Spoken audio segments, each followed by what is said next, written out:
Authorities received a telegram saying the city would soon face an extremely large flood.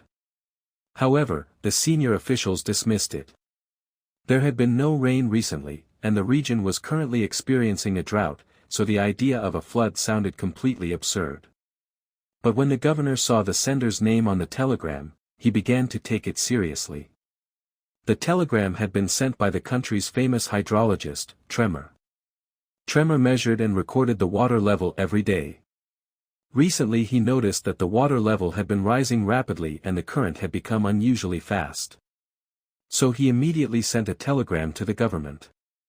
6 weeks later, a long-delayed military helicopter finally rushed to Tremor's house. High-level officials gathered to hold a meeting to discuss how to deal with the potential flood.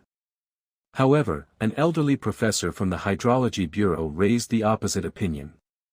According to his calculations, the flood warning was completely groundless. The water level had only exceeded the warning line by a few centimeters. Besides, the water gates had already been raised and the channels cleared. Moreover, the city had not experienced a flood in nearly 100 years. To express his dissatisfaction, he even mocked Tremor. "You look so young, your highest qualification must only be a postdoctoral degree." Tremor politely replied, "Yes.